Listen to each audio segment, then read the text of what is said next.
Ladies and gentlemen, welcome. Welcome to the 137th episode of Collecting Profit, but it's also another, big deal because tonight, with this video, this will make 1,000 videos uploaded to Huddle Card Collection, which is absolutely mind-boggling at points. I was looking at it. First video uploaded was January 25th of 2021.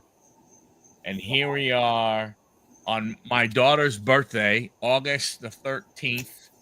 2025, and 1,000 videos later. Let me just say congratulations, brother. Thank you, sir. Appreciate it. What's up, Big John? Big John.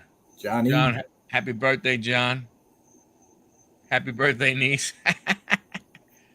Yeah, and it's funny because, if you notice over the last couple of weeks, I wasn't doing as much of the regular, ripping videos because I started to see where the total was, and I wanted to go live for 1,000. I was trying to pick how I could, do a video and then, not do too many shorts because I'm like, oh, crap.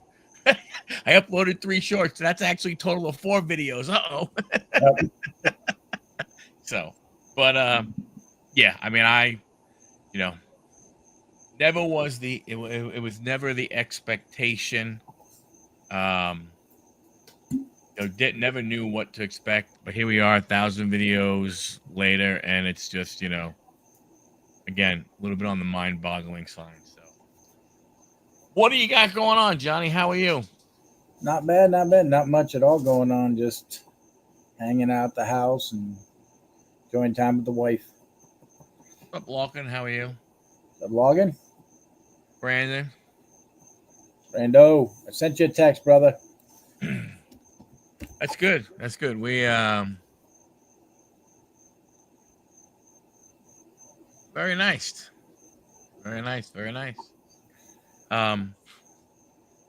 Yeah, Hunter, how are you doing? What's up, Hunter? Thank you, Brandon. Appreciate it. Yeah, it's weird. This is one of those, it's when you're looking for, the national just happened, and from what I had heard, and I think we, mentioned it a little bit, it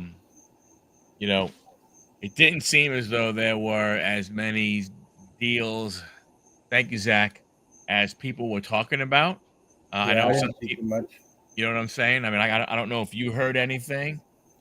I watched a couple videos on it. Like, I know Blowout was selling these boxes for $250, and they had special items in them, but it was all blasters of crap. Yeah, I saw somebody open up 2 of them. One was, what was it? Was it 10 blasters or 20 blasters? I think it was 10. 20. It was 20. That's right. Yeah. It was because I think you're married. So it was 20 blasters, or it was like maybe a mix, mega boxes, blasters, and like that. One box he opened, he had 10 blasters, and then he had 1 hobby box. And the hobby box was I don't remember the year, but it's the one I think with Pete Alonso and Aaron Judge on it. Were they on a box together? I think they probably were. I just don't remember. But then he opened up his other one, and it was all blasters.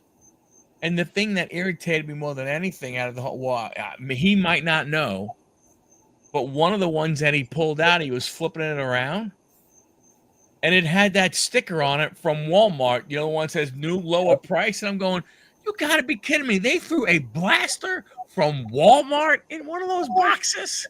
Yeah, I watched. I think the guy's Pokemon something like that, but he bought like 15 of them. Oh wow! And I want to say out of the 15, there was 4 that had special prizes in it. One was a $50 credit on the site. Another was a redemption auto that it got, like nothing like to me that was worth $250. Yeah. And 20 blasters to me of crap. Most of it was basketball and old football. It's like they might have had like a series one from one of them had a series one from 2021 in it. Oh wow. I'm like, it's crap for $250. Yeah, this one had yeah, I mean it had NASCAR. It and again the one blaster it did have, and I think he had a wrestling one. I think he had a UFC one. He had a Yeah, I think like a Donruss UFC. It would, but none of the ones where you go, oh wow, yeah, there like was you none of know, that. like you would at least think that there would be at least. Don't get me wrong. I'm not saying they're going to throw like a an Origins one in there or something along those lines, but you would think, man, what are you doing throwing Walmart blasters in something like that? And it's not just one of those Walmart blasters. I saw a couple with 2 or 3 in there, and I'm like, that's ridiculous.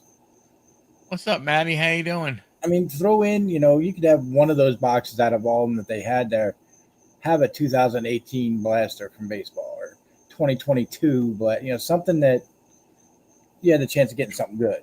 Yeah. What's up, Maddie? Yeah, but like I said, I saw that, and Other than that, yeah. I mean, nothing really. I saw a couple of guys walking around, the guys that did videos, and was saying, like, wow, um, vintage seemed to be priced a little higher, than normal and everything. But it's weird, especially like now we're at that weird time, right? We just finished up national. They announced that it's going to be the 2028 came down to between Atlanta and Detroit, and they picked Detroit. Was that 2028 or 2027? I thought it was 2028 because I thought they said the next 2 years were going to be in Chicago. Right, which would be this year, next year. I don't know. Oh, I know it was one of those years. Like you said, it's either yeah. 27 or 28 that's going to Detroit. So it's going to Detroit, and they were saying that some of the things people were complaining about was that might have been too hot. I could see that. Well, it's like is the National outside now? Well, even if you get that many people inside, air conditioning's not really going to do a whole lot. No, that's true. Unless they turn it down to like 60 and then you freeze everybody out. Yeah, that's what I heard. That there was a good amount of people there, but like you had to, you had to really look, for deals, and especially like I watched a couple of the guys that really like go after vintage and stuff, and they were saying that the the deals on vintage were not there, but it makes sense because modern is going to crap. Yep. I mean, it's absolutely ridiculous. When you look at some of the prices they want for modern, and it seems like every time you see somebody go ahead and open up a big dollar box, they get a swift kick to the nuts, man. It's like, hey, I'll pay $900 for this box, and I got $50 worth of cards. If you're lucky. Yeah. And what gets me is it's funny, like when you look at it, you would want to say that the numbers don't make sense, that you would see that many people taking that much of a beating. It only means that they must have printed the heck out of all this stuff. Because if they didn't, then where are the hits? Yeah. What is up, Dom? What's up, my Dom? brother. My brother from another mother. You know what I'm saying? Yeah. Like where are the hits? They are with the breakers. Oh, I mean, I get it, but my goodness gracious, man. That's that's just crazy. That's just a little on the crazy side for me. I don't get me wrong. Yes, I get it. I understand it.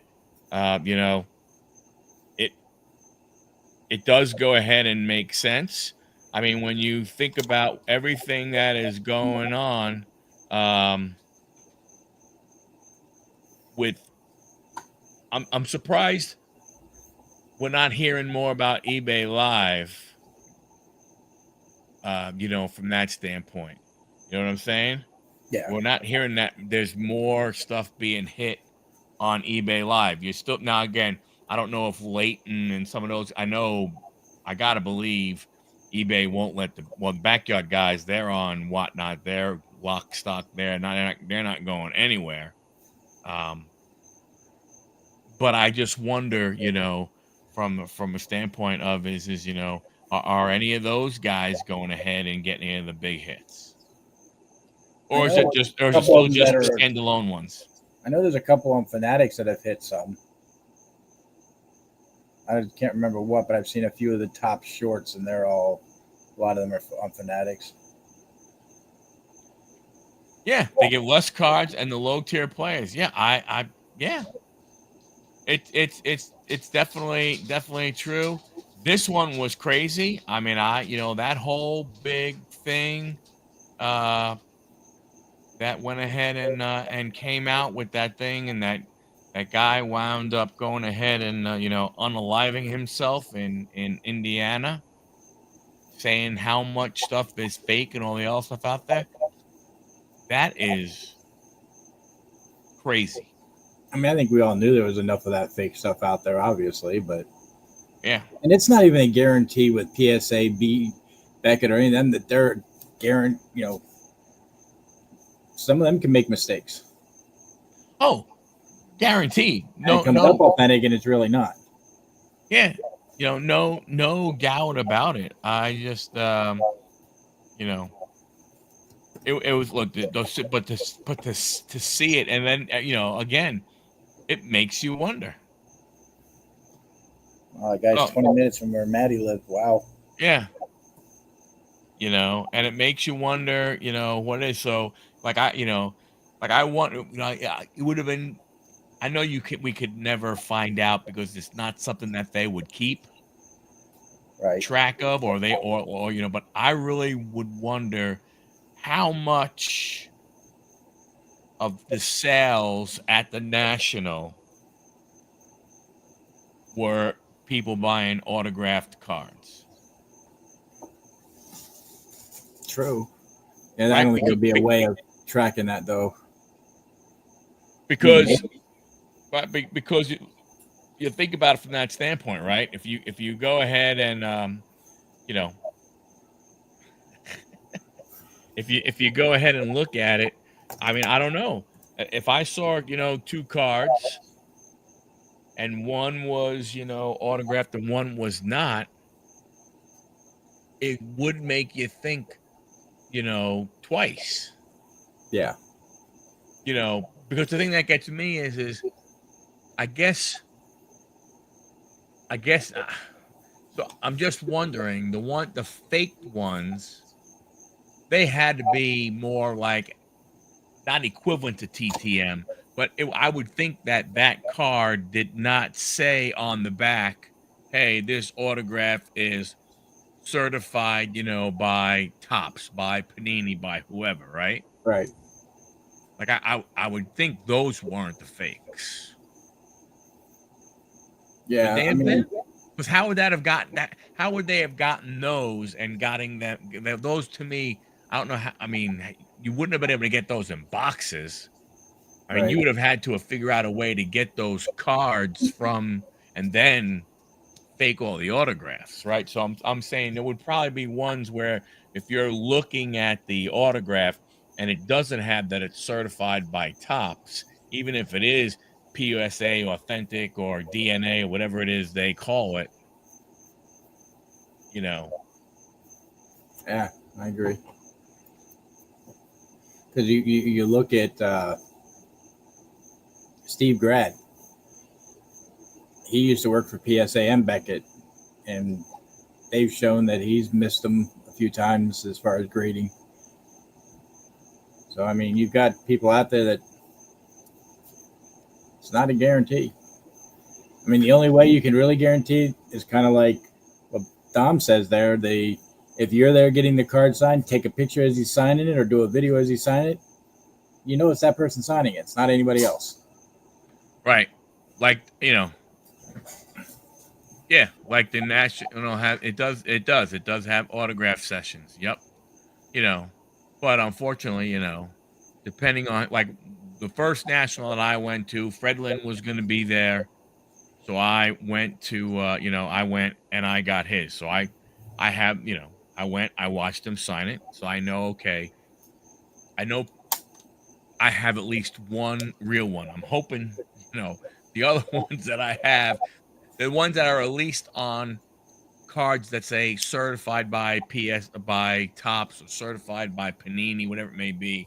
I'm hoping those are, you know, the good ones, because that means that guy would have had to have gotten those cards somehow, and then I don't know. Yeah. But Maddie's right. I mean, that entire staff had to know there was. I mean, hopefully more will come out. But to be honest with you, Matt, I mean, the guy unalived himself, so we may only know what is out there right now. What's up, Sticks? How are you? What's up, Sticks? You can get them authenticated, but I think the real way you're going to do it is, like I said, be there with that camera or video why he's signing it or that person signing it, and you prove that it's the person signing it. So when I got mine done by Fredlin, I do have the video. Now here's the funny part. JSA was there. Was it JSA? I'd have to check the card, but there was an authenticator there, and they had somebody with you, and what you could do for an extra, I don't know, $5, $10, whatever it was, that guy, he would stand there, he'd watch the card get autographed. He would take the card, he would walk with you. You'd walk over to the booth and, be like, yes, I watched Fred Lynn sign this card. He went ahead, the guy wrote it up and everything, put it in the journal, flipped it over, put the hologram on the back and everything, and said, hey, here you go. Yeah. But again, you still people still have to wind up paying for that, and you have to see. I mean, I'd be skeptical. Like the guy was talking about Kobe Bryant and all that. I mean, I'd be skeptical of certain ones. Yeah, because you look at Babe Ruth, Mickey Mantle, a lot of the old timers, they're so fake so many times over, right? And they look good. Oh yeah, they do a lot. They do a lot of good work on those cards. They do a lot of good work on being able to, fake those. But I guess unfortunately, I guess with today's technology, right? If you want to, I'm sure there's a way you can, between scanning and stuff like that, and then if you have an auto pen type device, true. I mean, what stops you? You can't have. I was thinking you could have the estates of these people go after them, but there's so many of them, they would just be a waste of money and time. Well, you'd have to have every single one. I mean, if they're that close, right? Yeah, they have robots draw the picture of shit. Yeah, so you got to figure, like, the estate would have to want to say, oh, wait a minute, that's a Kobe Bryant's estate. Oh, that's a Kobe card. Just because we heard that Kobe cards were part of it. Oh, I want, hey, we want to, authenticate that card, or so on and so forth. I don't know how they would do it, but it'd be a lot of work. It'd be a lot of work. I don't think in the long run, I'm wondering if more people who already have that stuff, I mean, look, they would probably be like, you know what? I would rather not know. True. Like, I would rather go ahead and, just, I would rather just go ahead and have my card and look at it, or I have it up on my wall in my, my display case, and just say, you know what? As far as I know, as far as I believe, that's real. You know? Agreed. I'll be right back. Yeah. Go at that route and everything. But I did miss going to the national. I would have liked to have gone and everything, but unfortunately I got stuck with working. So there wasn't a bunch that I could do about it and everything. Um, you know. But overall, it's still, to me, it's one of those things where, for anybody that is close to Detroit when it gets there, if Chicago's a little too far away, if Detroit is a little bit closer, um, if you're a sports guy, not just a sport, I know, not even just it's because it's the sports cards and collectibles convention. Um, if you're a sports guy, you need to go. Brandon, you're a UFC guy, stuff like that. They have the gloves, you know, what's up, pops? They have the gloves there. They have, the signed memorabilia from UFC guys. If you like boxing, from boxing, I mean, they have everything. It's not, I mean, obviously um it's dominated by sports cards, but there is a ton of memorabilia there also. I mean, there is some really cool stuff. It literally is, you know, it really is a museum, in my opinion. I mean, you've been to the Hall of Fame and seen some of the stuff that they have and all that kind of stuff. And the Hall of Fame is it's really cool. It's a cool place to go to. But the national and the stuff you see there, you think about the memorabilia that you see, and then on top of that, you think about the cards that you see. I mean, it's crazy. Yeah. I mean, just, like seeing the A52 Mickey Mantle. Like, it's one thing to see it, on the screen and stuff like that. Now, yeah, I mean, you don't get to hold it.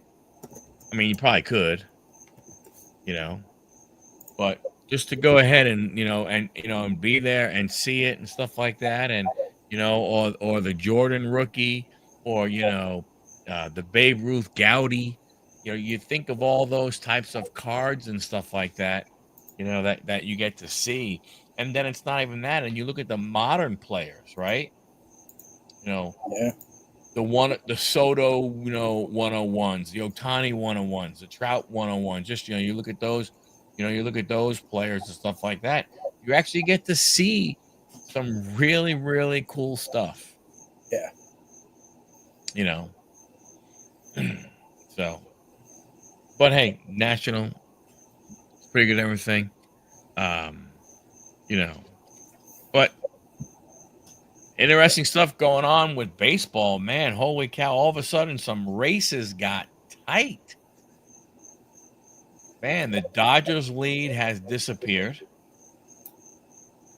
The San Diego Padres, are now right there with them. I don't know what's happening tonight, but they're uh, so San Diego must have won already.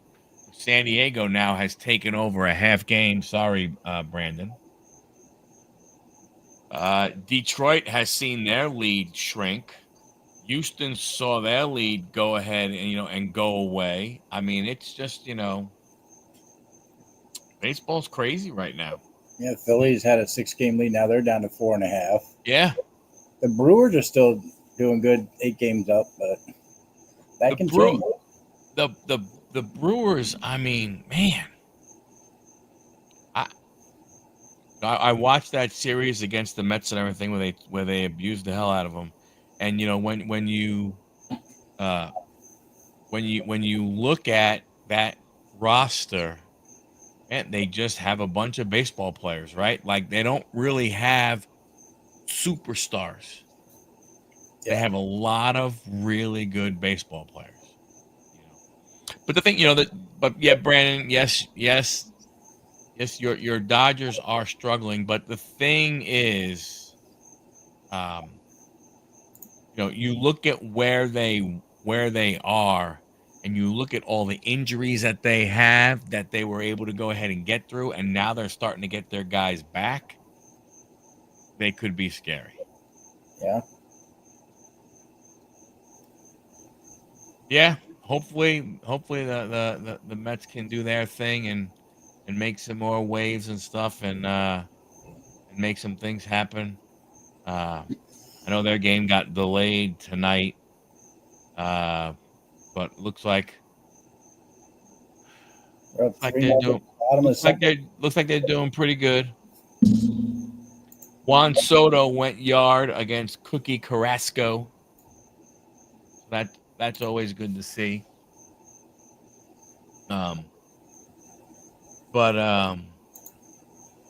what do you think from the baseball? I mean, do you think it's the Brewers? I mean, my problem there is they make the playoffs, and so do the Dodgers. They play the Dodgers. Dodgers are going to sweep them, just like they did last year. Yeah, that's the thing about the Dodgers. I mean, they're. You could say whatever you want to say about them. As they get healthy and stuff like that, they are going to be a tough team to deal with, in the playoffs. Yeah, Soto is a beast at offense, defense. He needs to work on it. That I will say. Yeah, and to be honest with you, I don't know how much you could. I mean, I don't know how many fly balls he would have to take now to go ahead and turn around and be considered a above average or a better than average outfielder. Yeah. Now, see, the one thing I have a problem with is the whole MVP crap. Okay. You tell me what Ohtani has done to be able to win MVP this year? I haven't seen anything surprising come out of him. There's so many other better candidates. Pete Crow would be a better one. So what they're going to use this year, in my own humble opinion, for him to get it, and I don't know. I mean, you have Pete Crow. He's struggling bad right now. He's like 3 for his last 39, I think. It's crazy. In my opinion, for Shohei, they're going to use the pitching. Yeah, but has he done really anything big there even? Really? No. It's not that he's done a lot. It's just the fact that he's back. He's pitching. Let's see. I don't even know where the hell he is on this dang list. How many innings has he thrown? I mean, don't get me wrong. I understand he's only thrown 19 innings. It's not like, but 19 innings. He does have 25 freaking strikeouts, and he has an ERA below 3. But again, it's only 19 innings. I'm just saying. I think that is what they're going to use. Mm. From my opinion. Yeah, PCA is in a really, really bad stuff. Like I said, he's like 3 for 39 in August. I mean, but the thing, like I said, but who else? Who else in the National League? Let me see here. I know there's a Freddie Freeman's the only National Leaguer. No, I'm sorry. Freddie Freeman and Xavier Edwards for the Marlins are the only National League players hitting over 300.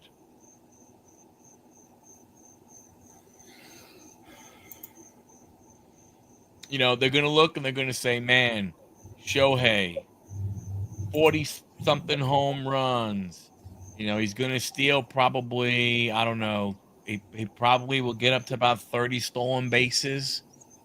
You know, maybe he pushes and tries to get to 40 to be, oh my gosh, another. I mean, he's at 43 home runs. I think it would be a safe bet to say that he'll probably get into the 50s again. You know, but I don't, it's one of those things where, you know, all right, yeah, he's hitting 50 home runs. He's only, I mean, he is hitting 280, which in today's baseball game, hitting 280 is pretty damn good. When you think about right now, looking on ESPN,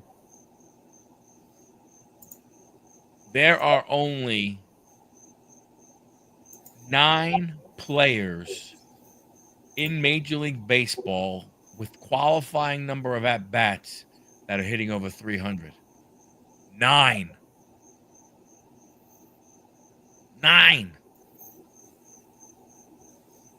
And, so I don't know what's going to happen, but I mean, it's, I mean, I don't know. you have, well, now they got Schwarby ahead of Pete Crow. Yeah. Machado, I don't see how. You look at the American League, Judge is out. I can see Cal Riley. I'm hoping Cal Riley wins that one. I think it's 3 guys that potentially can do it. I still think Judge can make some noise. I mean, he has played in 110 games, so it's not like he hasn't, I mean, he hasn't missed. Right. He didn't miss as that many. I tell you, the sleeper is like a guy who's having a really good year, is Jeremy Pena for the Astros. But to me, a catcher that hits, 40, what is he at? 44? I think so. 44, 45. So a catcher that is going to potentially hit, 50 plus home runs. His batting average, he's hitting 245. It's going to come down to him and Judge. Again, he could get the nod, him being a catcher also. All right. But Judge is at 38 home runs. In reality, he could get into the high 40s. If he gets into the high 40s and he maintains a batting average of that 330-ish like he is right now, that's going to be hard to not give him the MVP. Yeah, he's batting 337 with 38 homers. And let's see, what is Cal's batting 245 with 45 home runs. Yeah. I think it's going to be close. Oh no, yeah. To me, they're 1 and 2 in the American League. Now, since we're on here, let's move to Cy Young. National League, they have Paul Skeens. Oh man, who is a 5.7 WAR, a 7-9 record, 2.13 ERA. Well, we know from the past, Judge is not going to finish strong with that injury. Right. I potentially, you're not wrong. He came back on August 5th, and you're right. He hit his first home run, and he's only hitting 238 for the month of August. So yeah, I don't just. It's going to be difficult for him. But if he does go ahead and if he gets hot, you can. Skeens, I think we've seen enough now to know that record means nothing. True.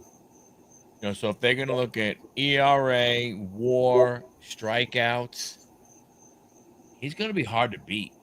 Because second place is Zach Wheeler with a 2.68 ERA.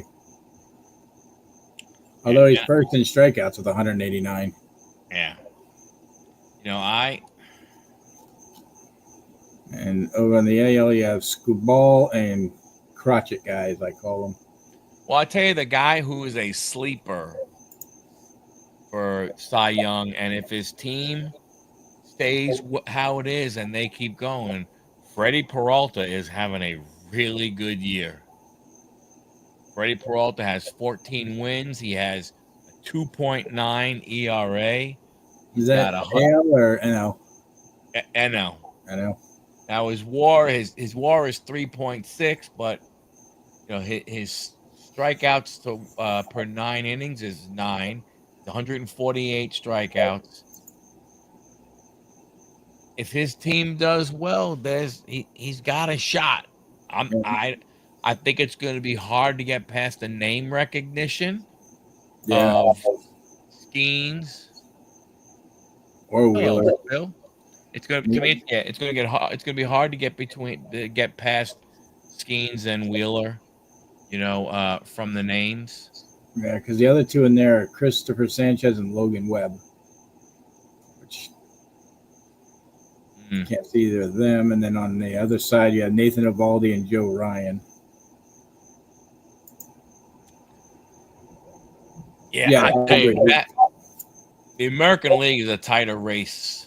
Yeah, because you know Skubal, you got Crochet, you got that going on for him. Yeah, Skubal's got a 2.35 ERA. He you know, Skeens does need to be on another team, but you know what? I mean, if you're and he will eventually, because he's not happy with Pittsburgh. I know that. Yeah, and that's the bad part, man. I mean, you know, another team that, you know, they had Garrett Cole. Look what he turned into. You know what? I don't like you guys. I want to get out. You know what I mean? I mean, that's, you know, now you're going to do it. You have another pitcher that is, I'm not really comparing Skeens and Cole. I think they maybe are, they are more alike than they are different, but maybe not in personality, but I'm talking about on the field stuff. You know, but to lose another one, have to make another trade of another, you know, top player.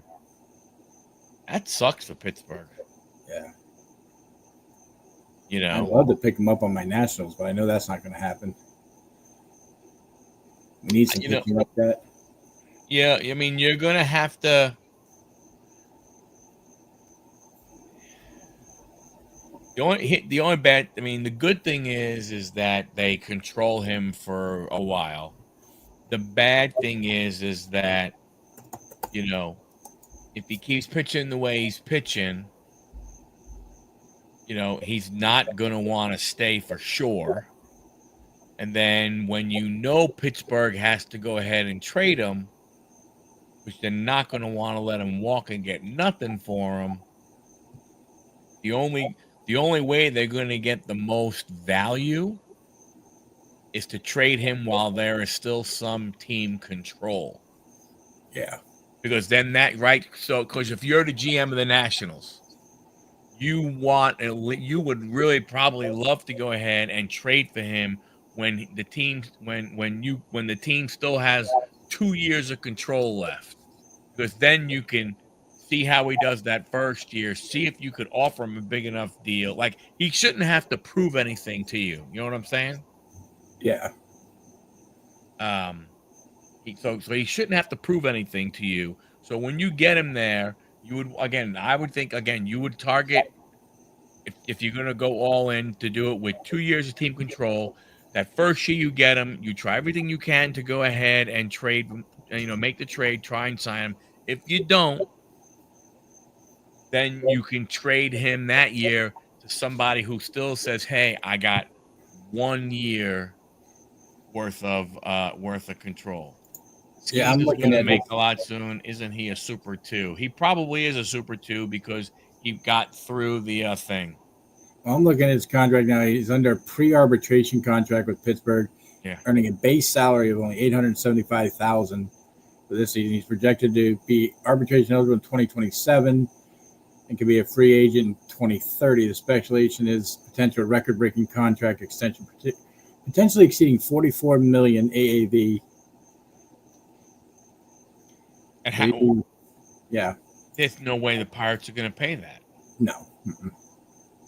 Reynolds too, but they wanted to trade Reynolds, but the teams that wanted Reynolds has a no trade clause too. Yeah. You know, he didn't want to go to New York. He didn't want to go to Boston. He didn't want to go to Philadelphia. It's like, look, I don't want to go anywhere where there's going to be an expectation that I have to play really well. No, then he could come to the Nationals. What? He could come to the Nationals. No, we have no expectations. We got another 10-year rebuild. So I don't know. I mean, you know, you look at a guy like Skeens and stuff like that. Who knows? I mean, don't get me wrong. Hey, Scooble's in the same position, right? Isn't Scooble isn't he is he in that? I don't think he's a super 2 like Skeens might be. But he's another one of those guys who has some team control left, I think. He has a one-year deal worth $10.15 million for 25 season, avoiding arbitration. He's in his second year of salary arbitration with one more year of arbitration eligible before becoming a free agent in 2027. Okay. Potentially could get around $400 million when he becomes a free agent. I'd like to earn just a tenth of that. I'd be happy. I just don't. I don't get it. I mean, look, Ohtani and Soto, you know, those contracts are just like, you know, I mean, they're beyond stupid. Yes. I just don't know what owner could sit there and offer a. I mean, if you're going to offer Scooble or Skeens $400 million, how long are you making that freaking contract? Yeah. Are you guys doing? Are you really going to give a pitcher an 8-year deal? That'd be a rough contract there. Because what do most get, like 6 or 7?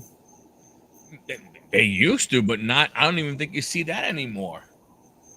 Now I think these guys are going ahead. You know, they're battling for 4. Maybe if they're lucky, like Crochet. I think if you look him up, I think Crochet might have signed not too long ago. Yeah, because you look at Shohei, that's a 10-year deal. But him, I think when you look at a Shohei, in my own personal opinion, I think they're looking at him saying, hey, you know what? If we get any kind of pitching out of him, we're happy. Yeah, because you can get him as a batter. So Crochet is signed to a 6-year, $170 million contract extension with Boston. Okay, he signed for 2026. Includes a player opt-out after 2030 season. So he's with them for a while. Ohtani is a lifetime deal. Yeah. I mean, when you look at how old he is, what, this is year 2? I think so. I mean, Ohtani's not young. How old's Ohtani? I did not look at that. He's 31 years old. I mean, Ohtani's contract takes him to 2033. So, I mean, he'll be 39 years old or so, 37, 30, 38, 39 years old by the time that contract is over. But then from 2034 to 2043, he goes back to Japan and sits on the beach, and they write him a check for $68 million a year, 10 freaking years. Yep.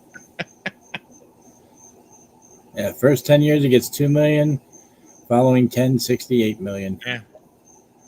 He's got to include a full no trade clause. Yep. A suite for all home games, an interpreter. Oh, really? Yep. Gets an interpreter.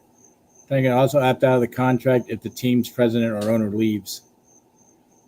And he gets to invest in Hawaii land. Yeah. Did you see that new scandal? Yeah, I saw that. Maybe he'll just buy his own island. I mean, you really got, with all that money, you got to scam somebody. Yeah. Come on, man. I was looking up Trout's contract that he signed in 2019. His what? 435 million.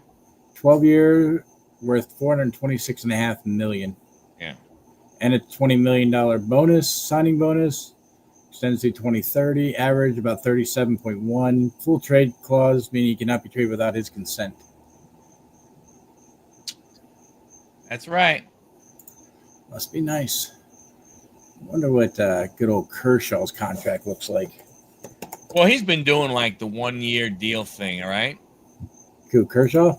Yeah, he's probably getting paid peanuts. What, 10 million? 1 year with the Dodgers for $7.5 million with performance bonus potentially reaching $16 million. Well, I mean, how could he survive on that $7.5 million? I don't know how you do that. I'd love to know. I don't know, man. So let's get back to this. AL Rookie of the Year. Nick Kurtz is number one right now, with Roman Anthony, Cam Smith, and Jacob Wilson following. If Jacob Wilson didn't get hurt, I think it would have been him. But Nick Kurtz coming the way he has been coming along. Yeah, he's batting 300. Yeah, I think he is. I mean, yeah. If Jacob Wilson didn't get hurt and have to miss, 20-something games or so, or actually, I think he's still out. I don't even know if he's back yet. 10-day IL. Yeah, he was doing really well. Noah showing his batting average of 312. Noah Cameron. No, I don't. Who the hell is that? I don't know. Huh? Cam Smith. What's Cam Smith batting? 255. Yeah, I know. I think Nick gets that one. I definitely see it being Nick Kurtz. Trying to think of. I mean, again, him.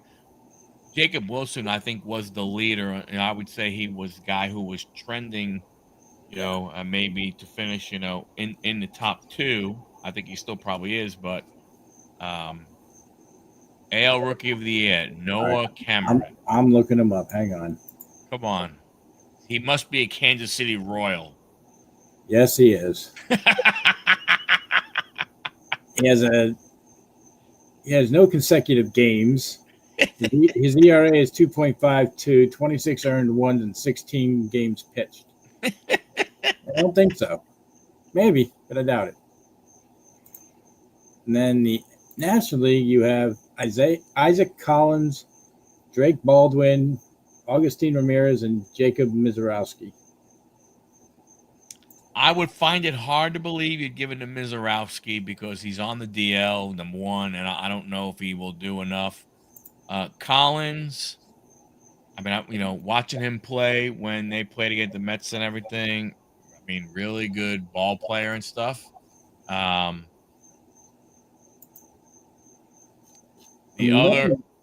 of them show any real big potential here. Their averages are all below 300.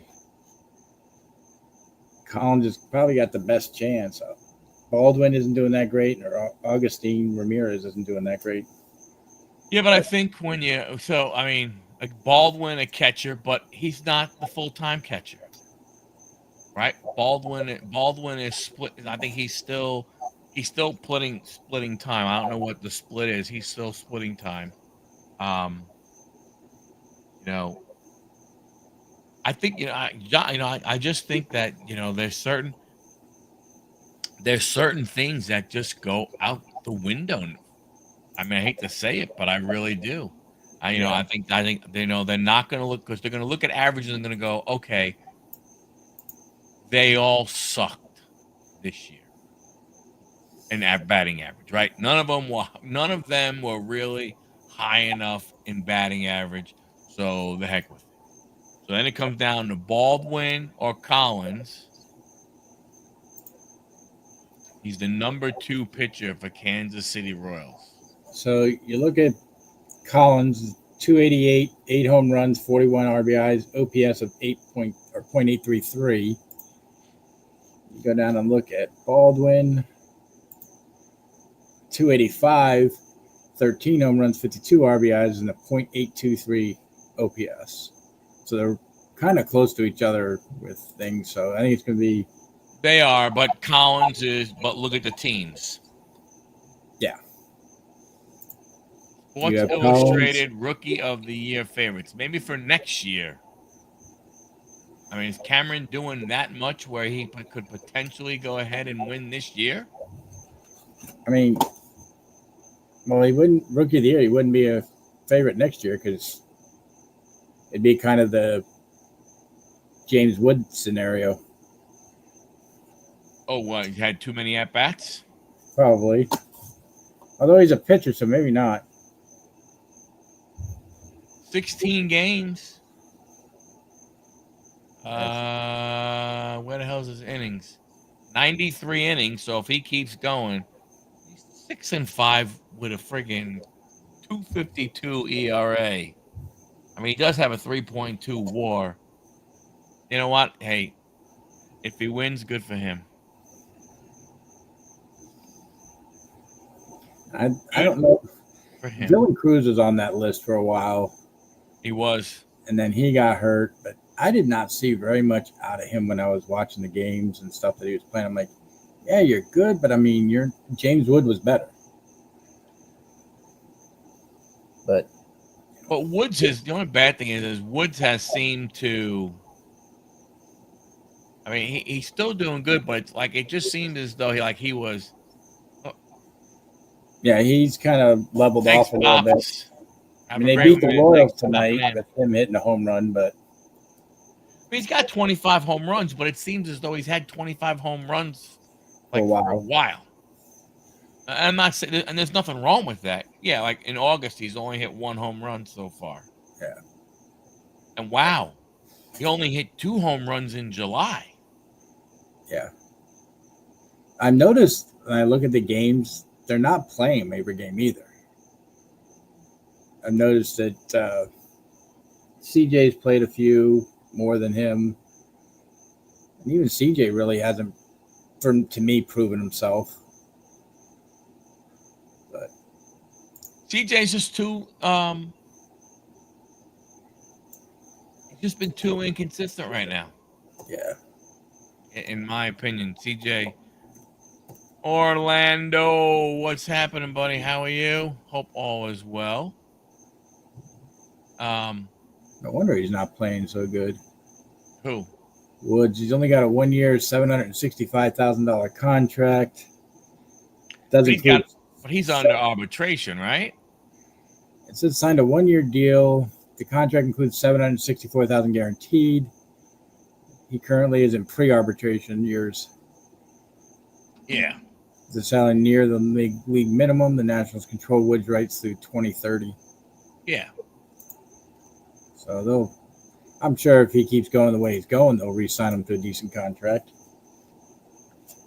He ain't gonna get no, $300-400 million, but no, but it's another one. He's another one of those guys. Who was it? Like, look what Boston just did with Roman Anthony.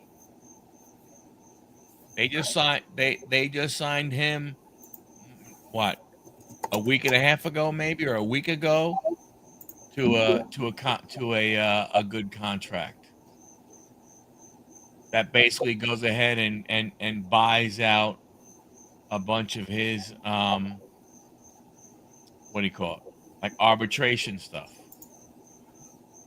8 years, $130 million extension. Wow. Yeah.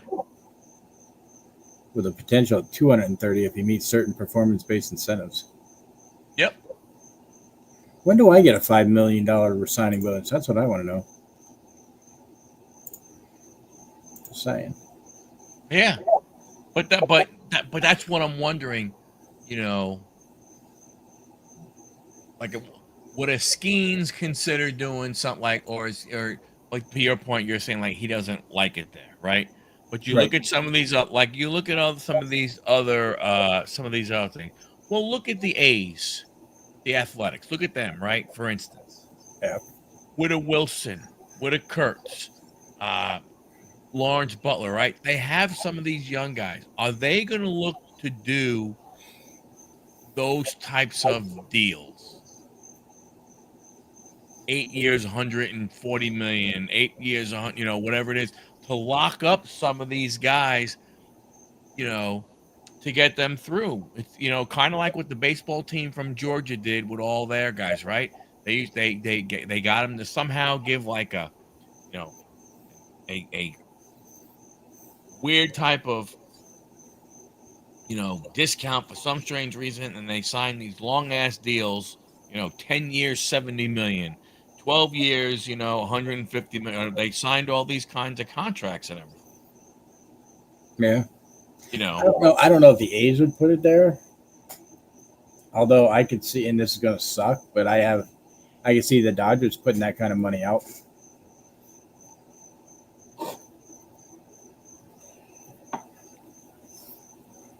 If the Dodgers don't have, well, yeah. God bless you.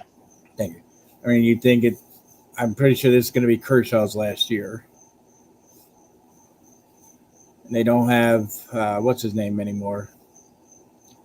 Bueller. Yeah. So they don't have Dustin May anymore. I mean, they could pick him up. They might not, but I mean, or do the Padres pick him up? Well, I mean, that's one of those things where when you go back and forth with it from that standpoint of, okay,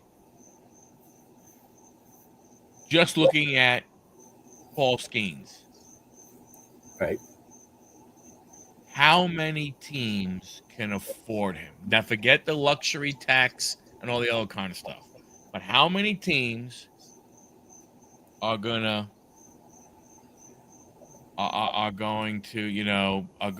consider forking over that money? And not only that, who are they going to give away to get him? Or are they just going to give away draft picks? I don't think you can trade draft picks in the MLB. No. I mean, I'm pretty sure my team can, but who are they willing to get rid of? You're not going to trade Skeens. To get Skeens, you're not going to trade Josh Bell and get him. Nathan Lowe's not going to get him. Those type of people. You're going to have to trade away a C.J. Abrams or a Robert Hassel, somebody that's younger. A Mackenzie Gore. Yeah, which I'd be okay with that because he has not done very much for us. It could cost you a Woods or a Dylan Cruz and stuff like that. I mean, if you're gonna make that kind of deal, but then if you're Paul Skeens, are you saying you just traded away all the freaking good players? I'm right in the same damn situation I was at Pittsburgh. I should have stayed there so I don't have to live near Washington, D.C. That is true. Still here. Or does Atlanta pick them up? Not that I'm saying I want them to, but again, are they going to, like, that's what I'm saying. What teams are going to be willing to pay him? Look, he may not get 4, but he's getting in the 3s. Yeah. He's got, I mean, I don't, maybe I'm. Do the Mets have the money for it? They do, if you don't mind, but again, if luxury tax was no thought process, yes, they do. They would. Or the Yankees. The Yankees, I think the Yankees would. I don't know if Boston would. And the 2 Florida teams don't. Florida teams don't. Now, you go out to California, the Dodgers, the Padres. I would even think the Giants would go ahead and entertain. That's a possibility. With Paul Skeens. But the problem you have is when you look at the luxury tax. Yeah. That's when all of a sudden a $300 million contract turns into maybe a $500 million contract because of all the taxes you're paying. Yeah. I mean, Mariners possibly, or Blue Jays. Yeah, that's true. The Padres they've shelled out some really good, some big dollars. Yeah. They'd have to make some serious decisions on what to do. They'd literally have to trade They would have to trade Tatis. And that's how I'm looking at his contract. It's got a no trade in it. Yeah. He's got 14-year, $340 million. He signed that in 2021. Doesn't say he doesn't have a no trade though. Yeah, like I said, I just don't know. You know, I just don't know what teams would be, you know, when you look at the teams that are willing to spend the money. Would Toronto go ahead and do it? That's what I was thinking. Maybe them. You know, but again, what are you giving up to get him? You know, that's just the contract side. If you think, you know, if you're willing to go ahead and wait for him to become a free agent, the thing you have to realize is that, again, you know,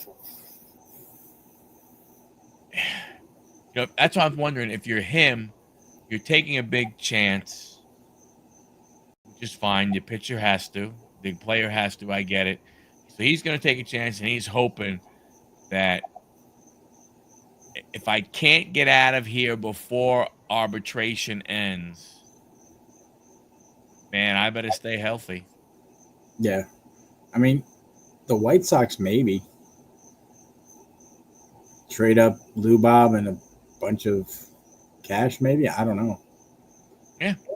I don't know. I don't see the Cubs maybe, but I don't see them really, or Milwaukee or Detroit going after them.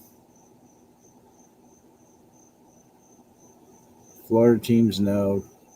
I don't see the Rangers or Houston Astros. Colorado, maybe. They need help. Yes, and where I get that completely, it's, I gotta believe if he's gonna leave, there's no need to go to Colorado. Right. There's no need to leave Pittsburgh if your destination is Colorado, because if you're like, ooh, Colorado, great place to live during the winter, you don't play baseball during the winter. So guess what? You'll make enough money. Go live in Vail. I mean, Diamondbacks could be a place for them. The Diamondbacks could be. Again, are they going to shell out $300 million for a pitcher? They might, because they got the batting, I believe. They just signed. They signed Corbin, didn't they? I'm not sure. I think so. Man, yeah, those two guys for Detroit, that'd be a nice little 1-2 combination. Mets are a bit hamster too, and Soto, Lindor, come here at least 4 years. If Pete walks, clears that $80 million salary, assuming Diaz is an opt out. Yeah, I that's why I was saying, Dom, from a standpoint of without a luxury tax, the Mets are in play. With the luxury tax, the Mets are not in play. All right. You were saying Corbin Carroll or Corbin Burns for Arizona? Burns. Isn't he with Arizona? I mean, he might be. Yeah, he signed a 6-year, $210 million, which includes a player opt-out clause after the second season. Yeah. I mean, it's a possibility, but I don't know, man. There's not many that'll be willing to pay. 30+ million pitchers. Yeah, that'd be interesting. I don't know. Like I said, to me, you know, that's the one thing. You know, that's the one thing that throws baseball. And I know people are going to say this is why you need some kind of salary cap thing, and I get it. Okay, right. If you want to implement one, that's fine. Explain to me how you do it. True. Like if you look at the team's rankings and you say, guess what? Maximum payroll is going to be $200 million. I don't know if that's a good number or a bad number. Oh, with the contracts now? No. That's what I'm saying. In the future? Let's say you had. All right, let's increase it another 50. Okay. Maximum you could have is $250 million. Okay, right now, based off of 2025 salaries, there are 3 teams. Well, oh, wait a minute. 1, 2, 3, 4, 5 teams that their total payroll allocations are over 250 million. How do you go to the Dodgers, right? And say, Dodgers, you're over 300 million. You need to trim $75 million out of your salary. Like, how do you just release those players? Like, you know, it's like like, how does it work? Sorry, Shohei, we gotta say goodbye. I mean, but you know what I'm saying? Like, how does that work? Is that one of those things? And well, yes, this is the big thing. Don't have a salary cap if you're not going to have a floor. True. Because when you look at today, Miami Marlins, their total allocated payroll for this year, $66 million. Damn. So here's my other thing to that. When do you implement this? Do you implement it, let's say you do it next year. What do you do with all those guys with those higher contracts? Are they grandfathered in? That's what I'm saying. That's like, see, Dom is saying you don't implement it. You implement it over a period of time. Okay, but now I get that, but you are then hampering those teams from going after players to make their teams better. Right. Just out of curiosity, what's the Nationals? 109. So they would actually have money technically to do a 1 or 2 year deal with Skeens for like 100 million under your scenario and still stay underneath that 250 million cap. If you said it was 250 million, right? You give teams a few years. I understand that, Dom. I get that completely. But how do you do it? Because the only way they are going to do it if they have they're going to have to let a bunch of players go. Like, for instance, you know, I mean, I don't know who, but let's use a Pete Alonso as an example. The Mets would have had to have just completely walk away from him this past year. Sorry, Right. Pete, we can't do anything for you. You know what I'm saying? So that's my thing. How do you implement it to where you figure out a way to you have allocated contracts as it already is? How do you do that, but then not hurt teams that are at that level or above it right now from being able to make their teams better?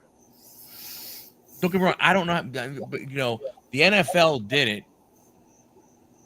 and I don't know how they do it. I don't know how they did it. Yeah, because you still see big contracts. You still see them, but you see a lot of guys who they let a lot of those guys go. It'll suck for a few teams, but over time they will get over it. Yeah, it's possible. I mean, I'm looking at Soto's contract. That But let me for 1 year, it's 51 million. There's a quarter of your right payroll. But Sticks, you say over time they will get over it. Be right back. What guarantee do we have that all of a sudden, look, we know who cheap teams are: Milwaukee, Cleveland, Tampa, Pittsburgh, Miami, Tampa Bay. What's going to make them all of a sudden decide to spend more money and get closer to the cap than just stay closer to the floor? See, that's the thing for me. I mean, whether you want to do a cap or not, you know what? I don't really care anymore. It doesn't make a difference to me. I don't care. But if the floor then has to be high enough to where players are going to want to go because they know they're going to get some money for it. Mets would still be under the last tax if Pete walked. True. Maybe nothing, but maybe the middle teams will pick up those guys. I agree.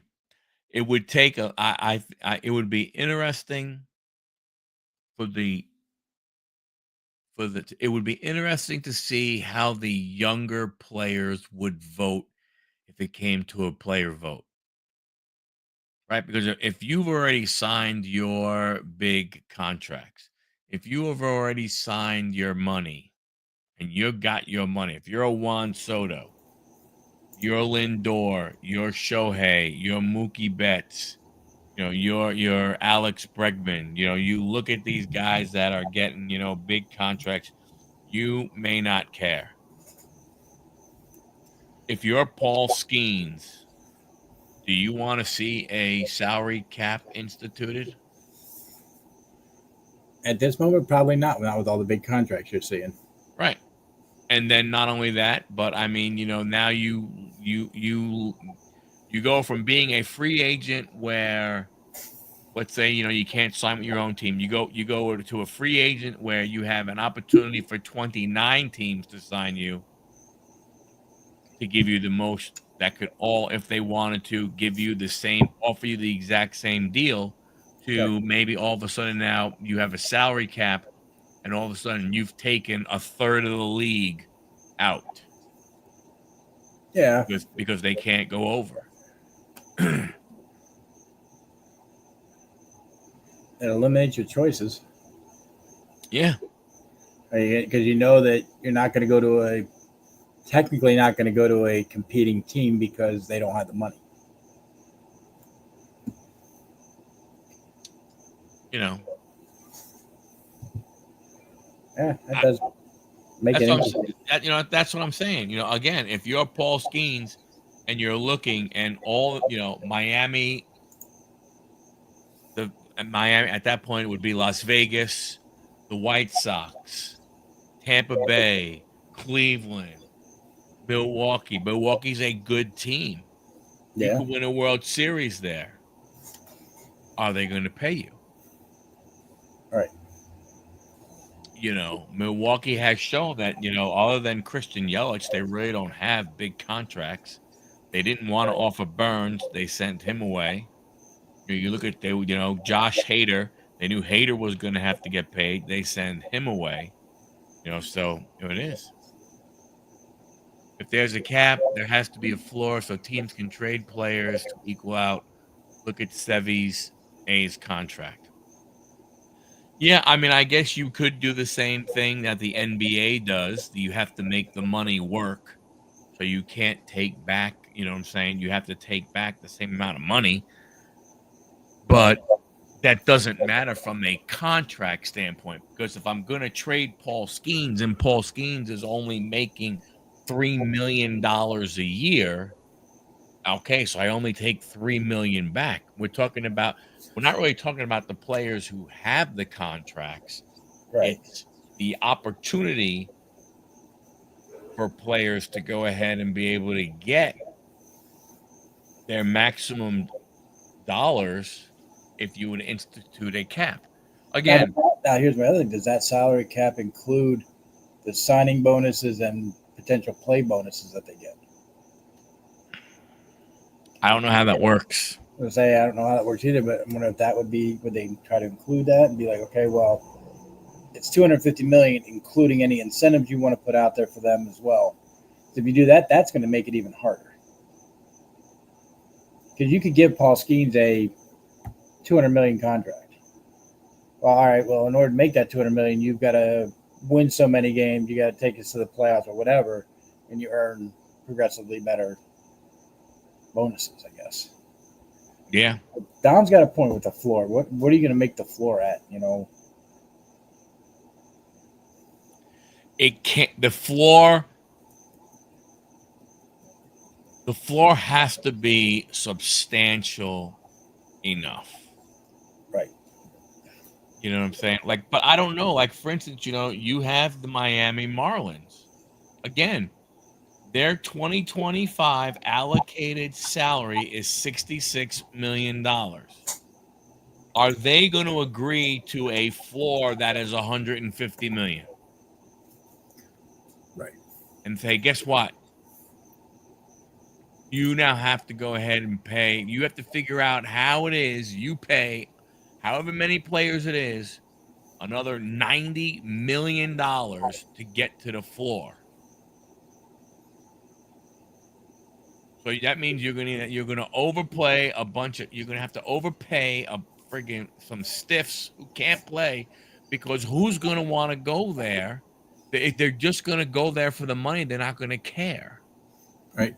And I just looked up the NFL salary cap. So for this year, it's 279.2 per team, which is up from last year at 255. And they're saying the league also set a limit on projected player costs, including benefits, at 362.48 million.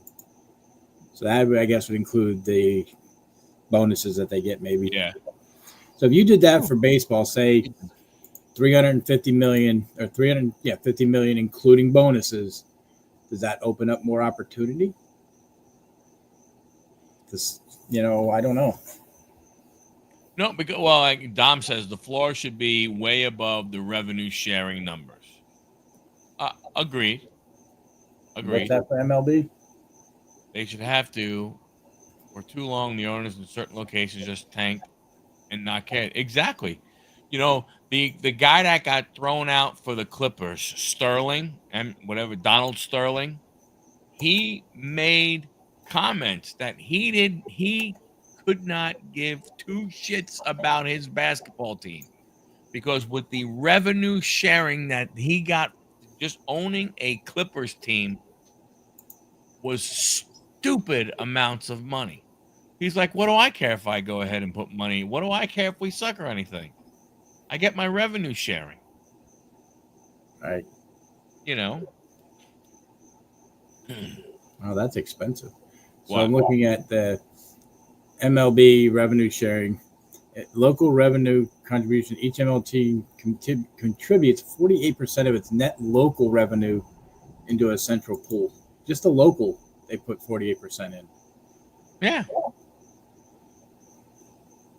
So yeah, you Baum's got a point. It should be way above that. Right.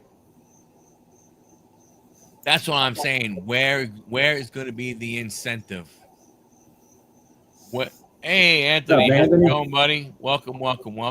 Where's going to be the incentive for the Pirates? And I say that because Anthony popped in.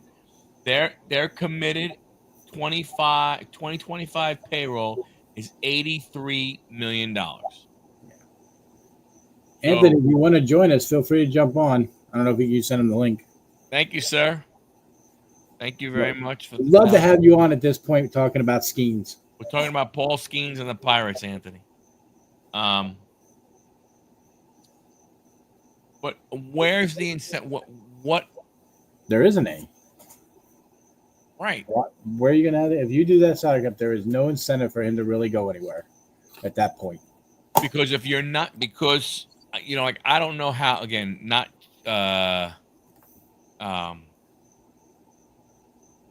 sure of. Want to do that?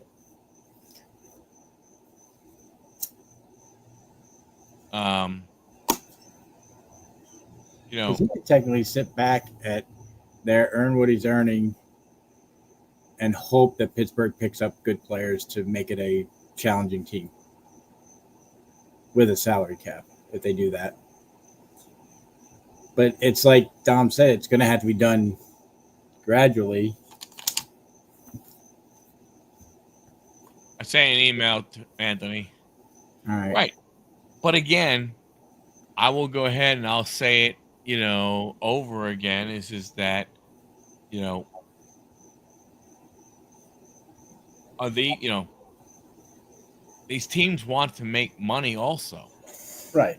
They have to for, I mean, you can't go ahead and say, I understand what Dom is saying, right? Yes.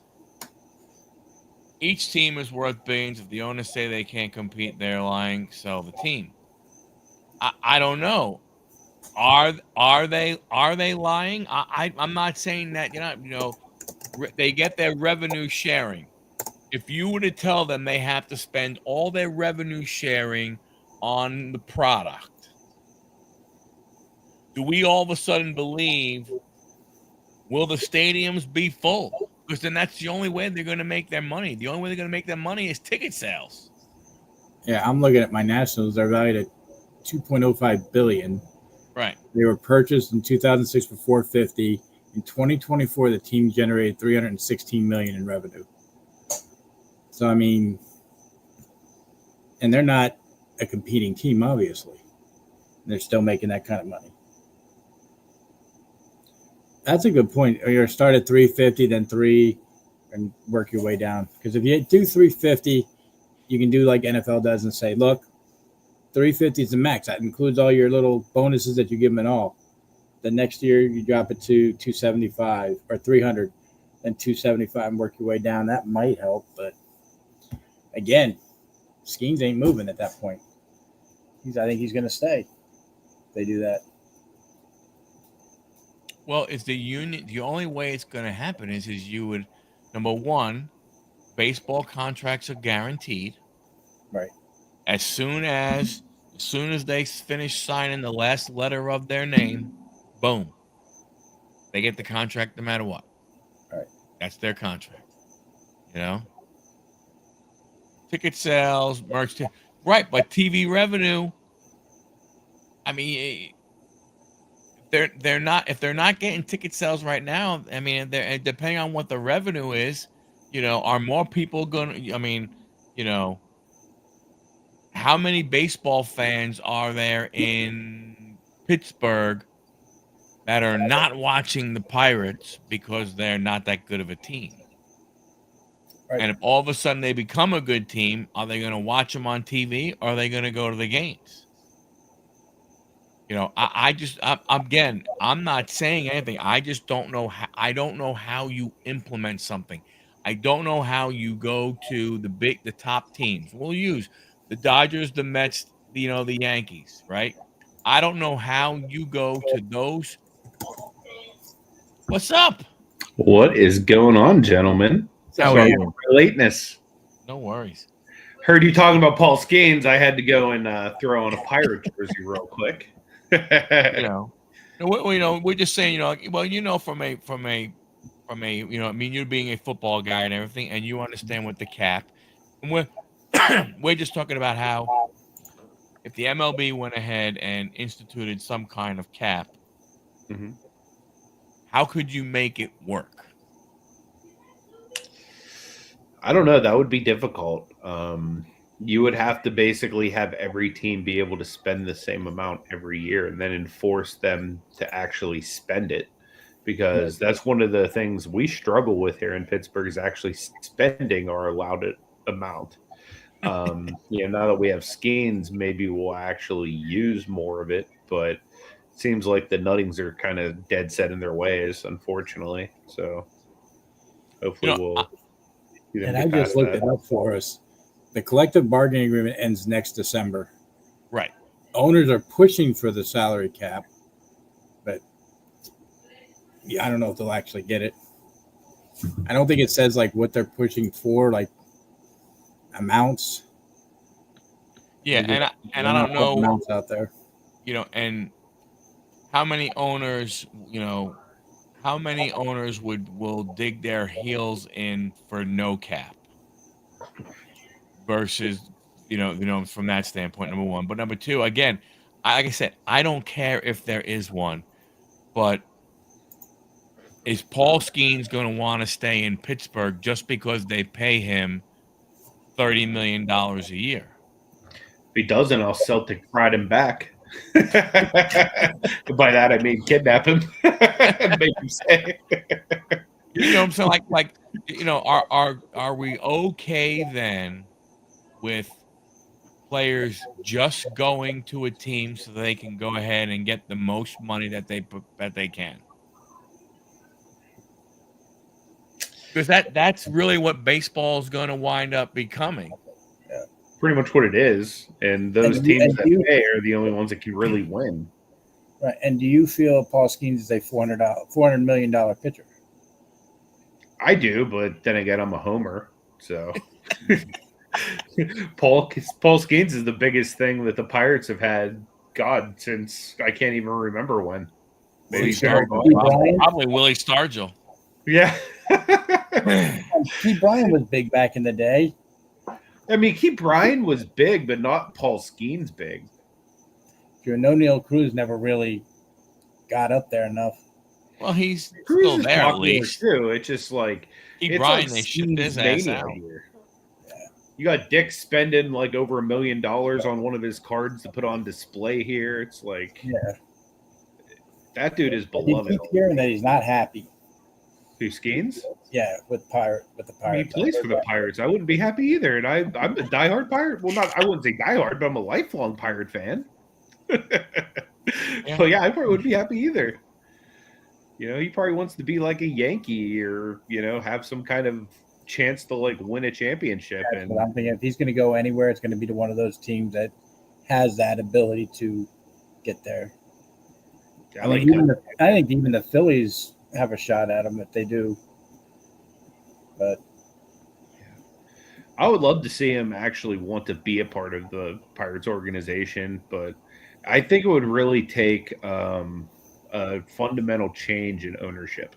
Yeah. Not so much even ownership changing, but ownership changing, like as far as like their mentality and stuff like that. Right. Not selling it, just getting a better mentality of, well, let's sign him here and let's try to add pieces to him.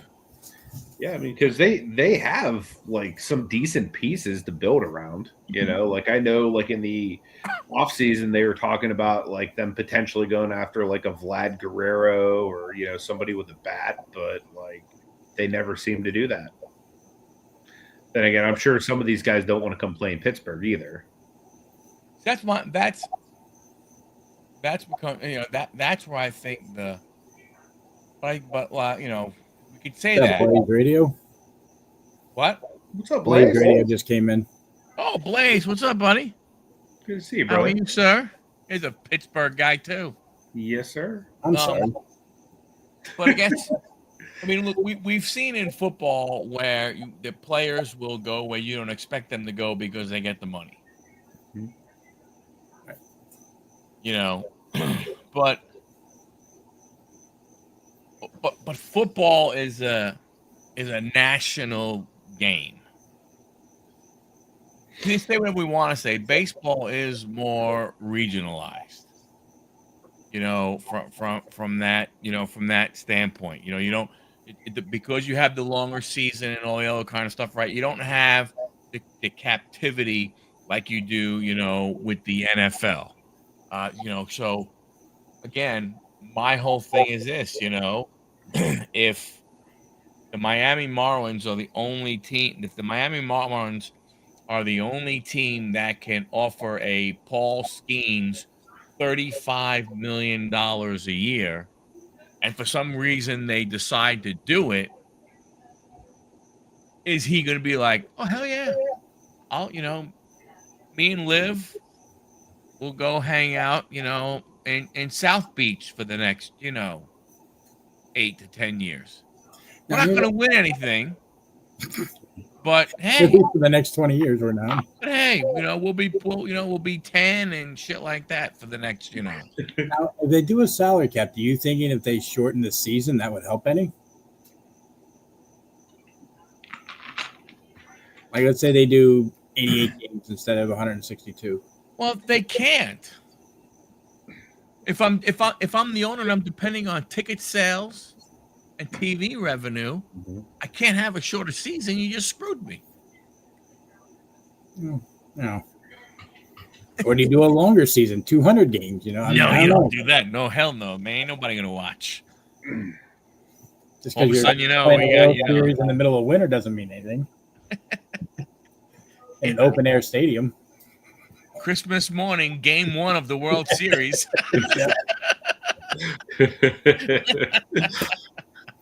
They'll be playing a neutral site where there's a dome. That's what the World Series will just be in dome stadiums. It'll move around like the Super Bowl. Oh, come on, you could play in Philly. You could. So you get a little snow. They've played in it before. I mean, it's going to be interesting to see what comes out of this because you know the owners that want it, if they're willing to dig their heels in, the players then have to be able to go ahead and dig their heels in and say, no, we want, we want a salary cap. We want to be, in a way, you could say it's not true or not, but the players have to be willing to say, you know what, we are willing to go ahead and potentially not make as much money as we used to. Yeah, see, and that's where when I was reading, it said that they were opposed to it because it limits their negotiation skills or ability. That's what I'm saying. If you can only negotiate to, instead of 400 million, now you can only negotiate to 100 million. Right, because that's what I'm saying. If you the good teams are the good teams. They're the ones that are spending. Those are the ones that you expect to be, at the top of the standings most years. So most likely let's say you made it 250 million, which is not a bad number, but or you made it, or even if you made it whatever 300 million. I don't know what the number is, but let's use 250. Again, if you have 5 teams, let's say at that number, and let's say there's 10 teams that are within 15 to 20 million of that number, and you think you're a guy who could go ahead and get 30 million a year. Well, that means those teams that are that half the league, 15 teams, have to decide who are we cutting, who are we releasing, who are we trying to trade for a bucket of balls and some sunflower seeds so we can sign this guy over here and get him underneath the cap. Don't forget about the $10 hot dogs you got to give away too. Well, yeah. If you're throwing around $10 hot dogs, you're going to have the Pirates throwing around players. I think if they end up doing this, you're going to see it's going to be like 500 million. That's where I see it being at, because of the way most teams are set right now. Like you said, there's only 9 teams under so many million. Well, what I'm saying, yeah, if you went and made it $250 million, there's basically there's 5 teams that are above 250, but then you got to figure there's 1, 2, 3, 4, 5 teams, 6 teams that are at 200 million. So there's a total of there's 11 teams that are above $200 million right now. So curiosity, what are the Mets sitting at? 339. See, they're going to look at all those numbers, and I think they're going to be like, okay, well, it's either going to be 4 or 500 million is going to be the cap. That'll also might incentive the players to vote for it too, because there's still that negotiation room for players to get some more money. Because even at 500 million, you can look at the Mets. We'll pay Skeens 35 million and still stay there. Right, but the problem you have is it doesn't stop the teams that think it's wrong. It doesn't solve their issue. Right, but you can't make everybody happy. That doesn't help Anthony's Pittsburgh Pirates. We're not worried about the Pirates right now. I am. They're about as good as the Nationals. So you guys are on the same track as we are. It's a 10-year rebuild, so don't worry. Yeah, I think it's been more than 10, but yes. but in reality, is it? What's that, a rebuild? Yeah. I think so. I mean, I don't think we're. But what I'm saying, I don't think we're competitive yet. Like as far as being like a deep playoff team, I don't even think we're where the Steelers are, where we can make the playoffs every year and lose yet. I agree, Brandon. That I agree. You don't want to take what you're getting. Well, then we'll find somebody who will. Yeah. Again. But to me, then that means is the only way that truly works is if you say every team has to be at the number. Because just because the salary cap is 250, if my floor is 150, that doesn't mean I have to go to 250. I could stop at 150 and say, this is where I am. I'm at 150. That's what you told me I had to be in. I don't have to pay anybody any other money. Now, does it give me the ability if I want to? Yes. But now we're making the assumption that everybody can afford to go to 200 million in salary and that they are going to make enough money. It's not just make enough money to clear the $200 million in salary. It's also the price of the stadiums and all this other kind of stuff that they have to go ahead and pay for. Right. I do like the Brandon idea because I think it'd make baseball a lot more excitable if every team was between 3 and 5 games away from possibly taking over their division or something like that. I think you'd get more people watching. Yeah, more people showing up at games. I mean, so you'd make your money just on TV revenue, people watching, and then going to the games. Potentially, you would. For TV revenue, one thing MLB has to do away with is the blackouts. Yes.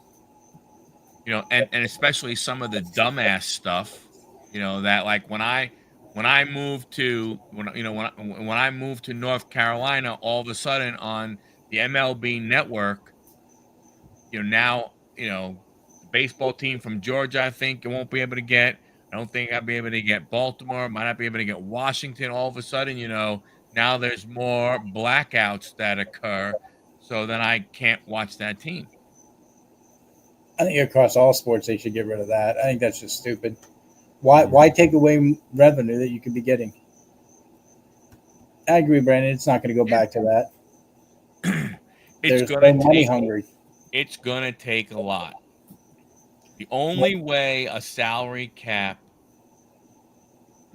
in some way, shape, or form does not happen is if the players are like, you put those 2 words in the CBA, we are not signing. The players have to be willing to suffer a lot of pain. And do you think Ohtani or Soto or say even Mookie are going to take a pay cut and stay with your team? Doubt it. I mean, look at it this way. Like, even if you're not like one of the best players in baseball, like you go into work tomorrow and they say, hey, you're going to keep working the exact same job with all the exact same hours, but you're going to take a pay cut. We're dropping the minimum wage. Yeah. Just drop every player to league minimum, and there you go.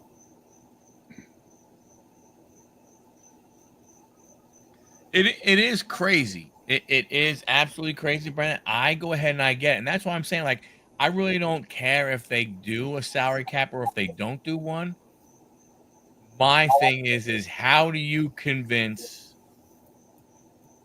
those players that are making a crap ton of money to care and put the team first? It's like, look, we all know, what if they took $200 million away from Juan Soto, he is not living any different tomorrow. No. If they went ahead and say, Juan, we know we're at 8, we're going to be at 6 now. Sorry, he's not all of a sudden going, I'm not going to be able to eat now. Yeah. I'm like turning my Ferrari now. You expect me to live off of $600 million? How dare you? Ohtani be like, well, if you're not, then I guess I'm going back to Japan. No, they can't. That's what I'm saying. They can't force contracted players to take less. That was that whole Alex Rodriguez thing. They tried that once with the whole A-Rod thing. He was going to renegotiate or do something with his deal and everything, and nope, not going to happen. One thing they could do is eliminate paying players that are no longer playing. But it's the contract. Bonilla is rebuking you right now. What? I said Bobby Bonilla would be rebuking Oh, you yeah. right now. That dude's paid in perpetuity. Who's the one on the Reds that's getting that? Isn't there one on the Reds that gets that? Is that Griffey? There are so many players that get deferred money in MLB. It's not fun. It's not funny, man. And a lot of guys you would never think would go ahead and get it. Yeah. You know? I'm surprised Toto did not get that. Go for that. He didn't ask, and the Mets didn't ask him if he would do it. I don't know and he didn't ask the Mets about it. I mean, I heard Ohtani was the one who went ahead and requested it from the Dodgers. I mean, I see it as kind of a good move because now you're guaranteed money basically the rest of your life. Well, he's 10 years though, but still, $10 million for 10 years. Hey, I'd be happy with that. Oh, but he got $200 million, right? He's getting $20 million a year. Again, where's the struggle to live? We're gonna cut you in half. We're gonna go down to 10. Is that okay? Oh, me no eat them. My rice is too expensive then. So Dom, you say a salary cap? No, see, a salary cap would not benefit 95% of the players. I don't know what percentage it would be. A salary floor is where players would benefit from. Right. More players will benefit from a floor saying like the NHL has one. Mm-hmm. The NHL, I believe, has a salary floor. So a small market team like Pittsburgh has to go ahead and spend X number of dollars. Mm-hmm. The Islanders, who are the little brother to the Rangers, they have to spend a certain amount of money, with the floor and everything. No, that's what I'm saying. I mean, I think there has to be a floor. You can't have the owners want a salary cap without the top teams that spend saying, hey, that's not going to work if the other teams are not going to go ahead and spend. Because if you're a player, why would you agree to just a cap and not a floor? Because I'm not going to be able to get anything close to what I'm worth because so many teams are going to be strapped at the cap to go ahead and pay me. Right. Well, and if no team can offer me $30 million a year because they can't fit it in their cap, now again, and it's stupid to say this, but I have to settle now for $20 million a year. Yeah. Well, the base salary is what, $765 right now? I think I read. So if you up that to $1 million a year, shots fired on the Rangers. I'm fine with that. I hate the Rangers. Your base salary being $1 million wouldn't be a bad floor then under salary cap. You could sign a guy. We're going to give you 3 years at $1 million. It's only $3 million. So you could do it like that. Yep. That's why I said, Sticks. It was ridiculous to say that. Every one of us that's in here and in the chat would be happy to play for the league minimum of $764,000. I would, sitting on the bench. Where do I sign? I mean, Anthony may be different because he's a wrestler, so you might get more money from WWE. But we're just saying. I don't think WWE would want to give me that kind of money. I'll take it though if they want to. Where do I sign? But again, I go ahead and I have I have no reason. I have no reason to not like a salary cap. I have no reason to like a salary cap. I mean, I really don't care. I mean, either way, if they have one, great. If they don't have one, great. It doesn't really do anything. I just know that it, to me, I can see it limiting player movement. Yeah. You're going to see a lot more players staying with the teams because it's like, okay, well, I'm not going to make any more money if I leave. I'm pretty good where I'm at. Just stay here. Right. But again, then now, do we think that it would make it more competitive? You know, I honestly don't think it would. Would it make it more competitive across the board? I don't think so. And if they do, the players do sign it, I think it's going to be grudgingly signing it. And you're just going to see a lot of players just be so pissed off and not play to their top potential. I mean, because when you look at pro football, right? I mean, like how many, since they've had the salary cap, how many different teams have won the Super Bowl? Right. You know?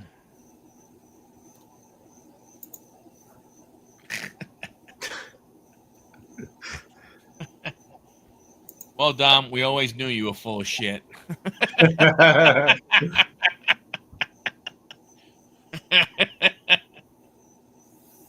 Mm.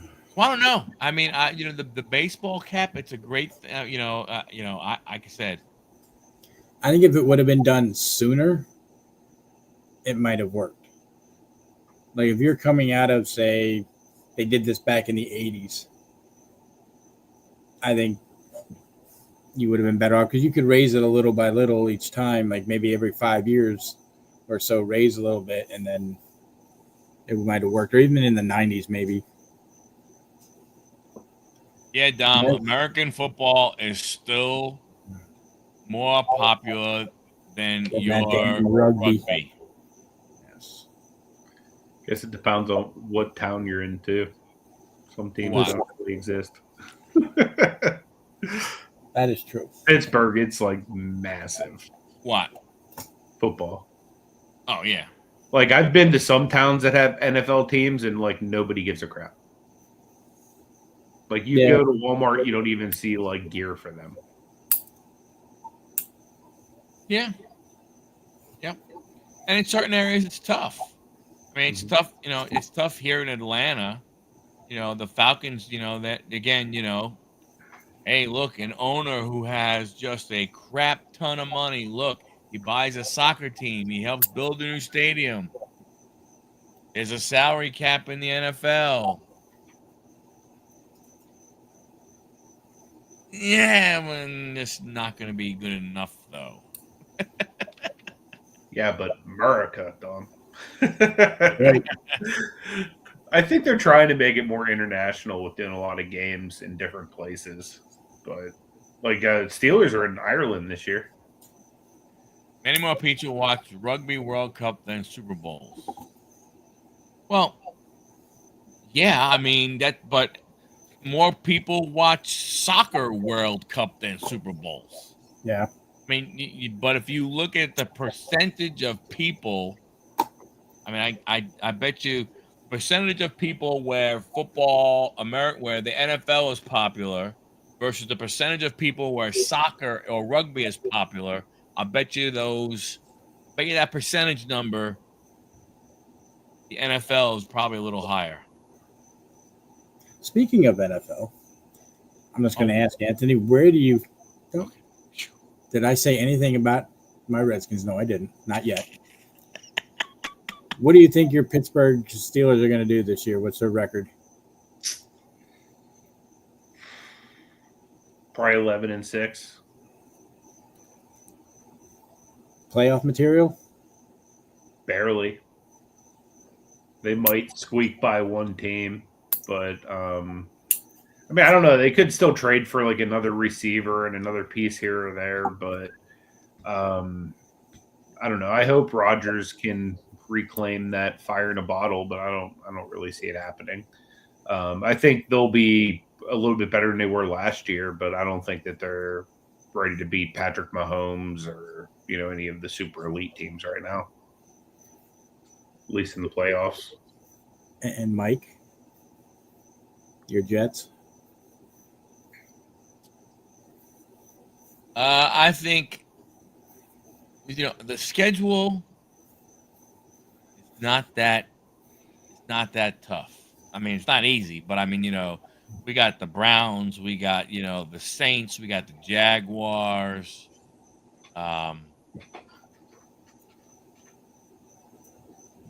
But that doesn't really make that much of a difference. I mean, I hate to say it, but I can see maybe a 6-11.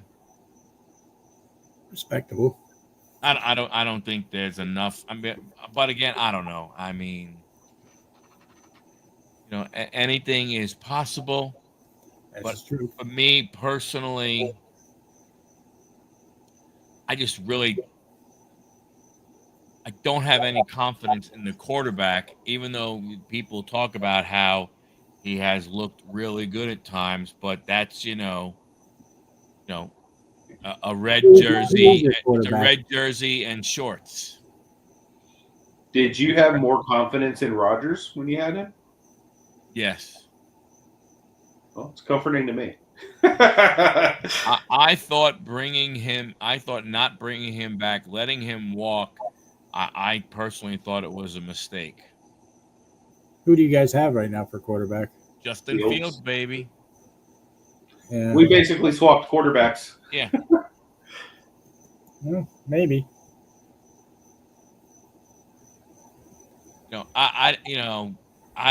That's the thing that gets me. Like, I really, I don't know. It could go any. It could go any way. I mean, I just don't. I don't know. I don't know what don't know what they're going to do. There's talk that they want to average 150 yards a game rushing. Between Fields, between Breece Hall, and between Braylon Allen, and that other guy, Davis, that they have. They think that between that, they can go ahead and rush for 150, which is great. But you got to win those games. But if you got to go ahead and 2-6. yeah. But if you got to go ahead and if you got to make the passes, I just don't have enough confidence in him and stuff. All right, so we got a little time. Who wins the NFC East or West? Start there. What do you guys think? 49ers. Probably, yeah. I can see them out doing that too. And I only say that because I'm not sure how Darnold's going to do in Seattle. I'm not sure about that situation. The Cardinals, I mean, they have some pieces, but I don't know. And then Stafford's hurt. It's all going to come down to Stafford with the Rams. If Stafford can't play, they're going to give the ball to Jimmy G. I'm doing this. Just need some baseball stat. That's why I'm doing this, just to annoy Dom, because he didn't show up. He could have came on live with us, but he didn't. Yeah. So what about the AFC West? He didn't want to talk about. He didn't want to personally celebrate 1,000 videos. No, he didn't. AFC West. Yeah. I'm going to go with the people who have been there the most, the Chiefs. I just don't know.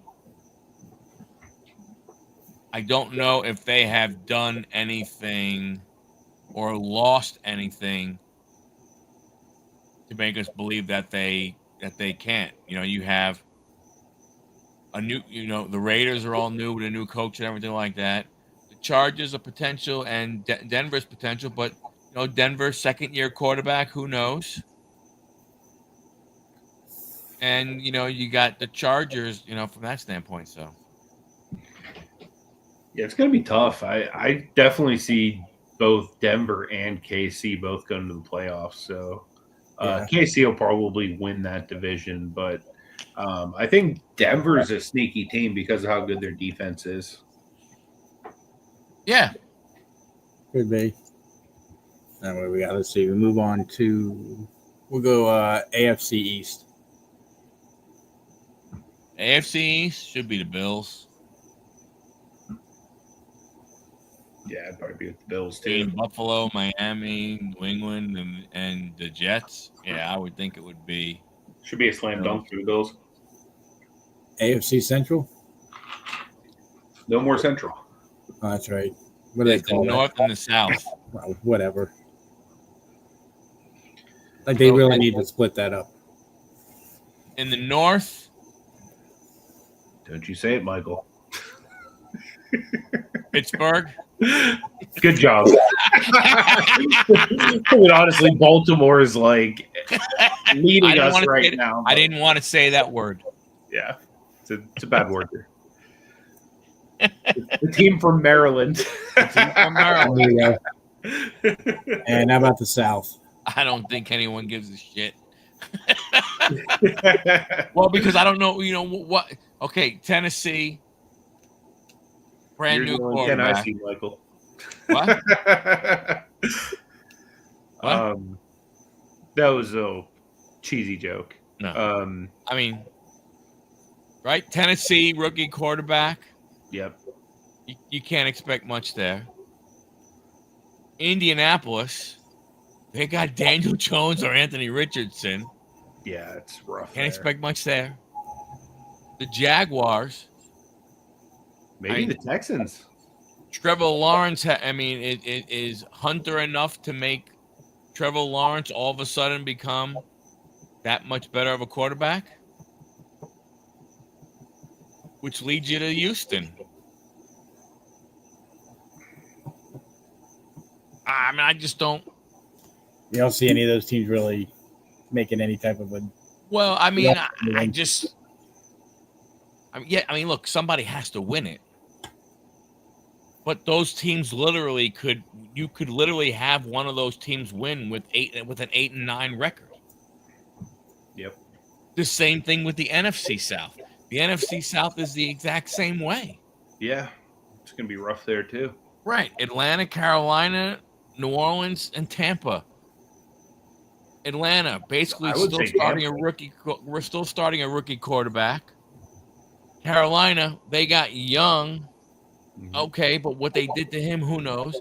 The Saints, they're going to have who knows who at quarterback. Spencer Rattler or the other guy, Slowball, whatever his name is. The Saints to go 2-15 this year. I mean, the Tampa Bay Buccaneers got to be the favorite there just from the stability they have. Yeah. Well, there's only one left. And if either of you guys say the team from Dallas, I'm going to shoot you both. No, I mean, that's Philly for me. I just think Philly's built tough. You know what I mean? They're going to be a hard out for anybody. That's a good division, though. But, yeah, I just think Philly's built too tough. But, again, I think your team's making the playoffs, too. It's that same thing with, like, Pittsburgh, Baltimore, or, like some of the other teams we've talked about, like where there's two good teams probably going to make it from that division. I mean, we picked up some good help for Daniels, and I know we're going to end up signing McLaurin here eventually because he's already said he wants to stay. He doesn't want to leave for more money, so you sign him. So he said it's not about the money? Yeah. Okay, so it's about the money. It is. I mean, if worse comes to worse, just go ahead and send him over here. We'll take him. Yeah, we're going to need something for him, and you guys don't have anything for him. So maybe some good, like, number one draft picks the next 5 years. I don't know. I mean, we traded it 2 for DK. I don't know that we'd give you anything more than that for Terry. But I mean, it's going to come down to, like, probably the last 2 or 3 games for that division to be decided because it's never decided just right away, obviously.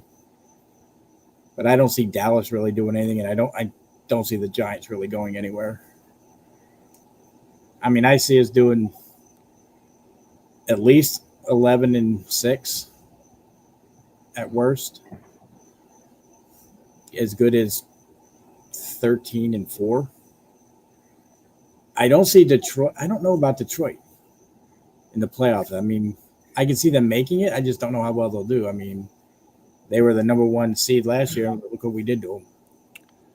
Well, and then Detroit also lost both their coordinators. That's true. And one went to Chicago, which, Green Bay, Minnesota, when you look at the NFC North, I mean, if they don't, and I don't think they would because they have Dan Campbell. And what I mean by I don't think they change, I don't think their philosophy is going to change because I can't believe Dan Campbell would bring in a new offense coordinator, defensive coordinator that would stray too far from what has worked over the last couple of years. Right. Yeah. Minnesota is basically starting a rookie quarterback also in J.J. McCarthy. He was out all last year. Green Bay is a wild card. They, if Jordan Love continues to, if he keeps trending, north, I mean, they're going to be a tough team. Chicago, new head coach. I mean, you're a brand new head coach. You install a new offensive scheme, and your supposedly starting quarterback does not play in the first preseason game. Yeah. That's a red flag for me. It may be nothing, but that's a little bit of a red flag for me. Yeah, if you got a new offense, you're going to want him in there to at least do a couple plays with them. We'll see what happens this weekend. Like, I know we didn't play any of our starters against New England. I knew that was going to happen. But if you got somebody new in there, you'd want them in there at least. You have a new head coach. They're probably the bottom of the division. Who? Bears. The Bears. Like, they're not a bad team, but I don't really see them being better than Minnesota, Green Bay, or definitely not Detroit. I think Detroit's going to be like head and shoulders above the rest of the division. And then depending on how McCarthy plays, like Minnesota could be sneaky, but I think Green Bay will be tough again. I don't think any of them are going to be like in a class with the Lions. They have too many weapons right now. I mean, Goff is playing consistently. Like Amon-Ra is like really, really good. You got the running backs that are super elite.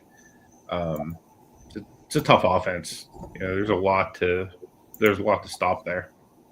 Right, and that's why I'm saying what hurts Detroit is if for some strange reason the new offensive coordinator and the new defensive coordinator stray away from what got them there. Yeah. Yeah. So you do know something about American football, Dom. That's nice. So you don't think Caleb Williams will help the Bears at all? I mean, he's not going to be terrible for him, but I don't think he's going to put him over the edge. Like, not to like beat any of the other teams in their division. I think the jury's still out on him. I mean, he's going to go ahead and in my opinion, I think whatever happens this season, for the most part, he'll get a pass because they'll say, hey, brand new coach, brand new offensive scheme, blah, blah, blah, blah, blah. So, you know what I'm saying? So, to me, he'll kind of sort of get a little bit more of a pass. I do question, would the Bears be better if they would have drafted Jalen Daniels over him? But then again, what do you think your Commanders would look like if they had Caleb Williams? See, that's the thing. I think we have a better offensive weapons and wide receivers than they do. Mm-hmm. Yeah. And I think that's the biggest thing there. Yeah. Because I don't know if Caleb is as much of a runner as Jaden is. I think that's the other issue. If they can get him running more, then maybe. I mean, I think out of that draft, I think Jaden should have been number 1, but hey, I'm happy we got him. Yeah, for sure. But that, like you said, that NFC East is going to be definitely a tight division, as it always is. Yeah, and you don't know. I mean, you look at what Caleb Williams did, but then you have to look at who his coaches were. That's true too. If Caleb Williams had the coaching staff of Washington, you know what I'm saying? Right.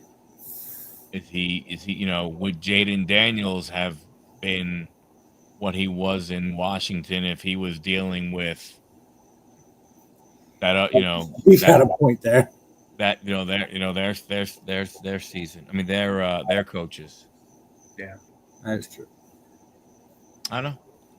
Well, Don wants to talk about baseball. I just noticed and reading up that Roger Clemens is now the new pitching coach for the Mets. Just wanted to let him know that. Oh man. Maybe you might actually get him to come on. We did go ahead and we were talking about baseball and all that kind of crap and everything. The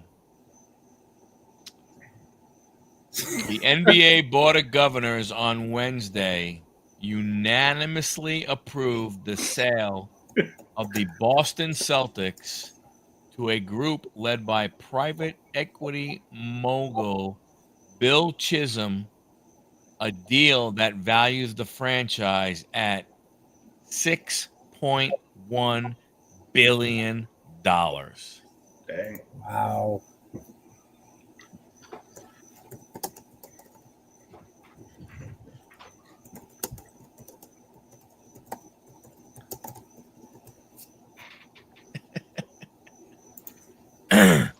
$6.1 billion.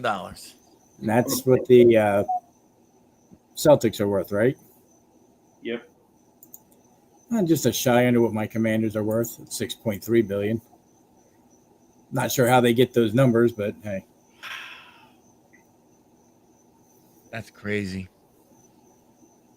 Oh well, hey, good for them. I did see beginning of this month or something that Joe Theismann ended up buying a part of the Skins too. Now he's part owner in that. Nice. That should help with keeping some of the players we have, I hope. The Trailblazers are supposed to be being sold too. Yep. Yeah. John, you'll be happy to know I have an art monk hanging behind me. You probably can't see, but yeah, there is a random art monk. I loved back in the day. Yeah, he was awesome. That whole team. I'm glad Riggins got in. Whatever. So here's the last football question I got for you guys. Yeah. What do you think Terry is worth? Is he worth more than 30 million, or is like right around like 30, 31? Probably right around 30. A year? Yeah. Yeah. That's basically what DK got, like right around that, maybe a little more. I think he's probably like a little, like right around DK, maybe a little less. Because who got the big one? Who was that? Got the big contract. Hard Jamar Chase. Yeah, it was like 40-some million, wasn't it? Something like that. That guy's special, man. He's going to be like a number one fantasy draft pick. I mean, I know Terry turns 30 coming up here in September, I believe, but he's still, I mean, you look at what, 6 seasons of 1,000 yards or more? Mm-hmm. I think it is. I mean, he's every bit worth 30 million. I don't think, like you said, maybe 31 would be tops, but wow, to make him wait this long, I think it's BS. With you having Jaden Daniels, I don't see how you don't. That dude needs his weapons. And it's not like you can bring somebody in of McLaurin's caliber off the street. Yeah, we bring in Debo, but I don't think he's anywhere near McLaurin. And you're better with them both. Like, I would have loved it if the Steelers could have made Pickens work, because that would have been, like, impossible to stop both of those guys. Yeah. Well, the thing that gets me is I mean, you really can't count Debo because he only really has what this year and next year, or just this. I think Debo is just this year. Then he's a UFA next year. So I mean, Kind of a prove it deal. yeah. He's also coming off an injury, though, isn't he? So he's in his last year of his 3-year contract in San Francisco, $71.5 million. They don't really show what he got. Oh, he got a $17 million guarantee with $3 million additional incentives. So 1-year deal at $17 million plus incentives. So if we end up getting to the playoffs, they'll probably try to re-sign him, maybe. Yeah, I mean, yeah, I mean, you could get Debo, for 30. What are you doing? 4 years, 100 and 4 years, 5 years, 150. I mean, I don't know. Maybe. 2025. I know we have McLaurin this year, no matter what. And if they don't sign him, I'm sure they'll franchise tag him. I can see that happening.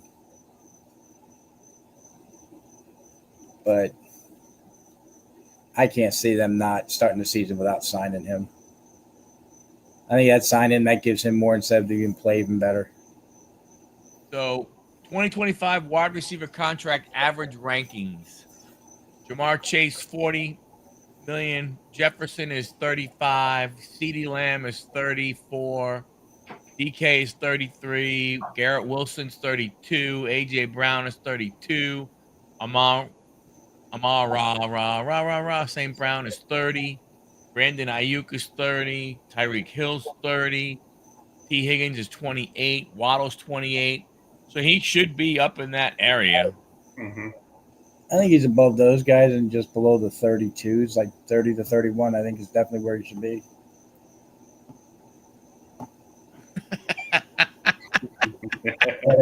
And if they do sign him, I think it's going to be to a long-term type deal.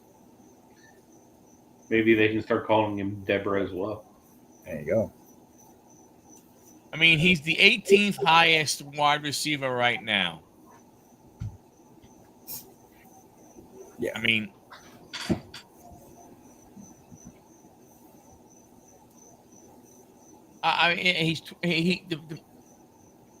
here's my only thing with it, John. He's 30 years old.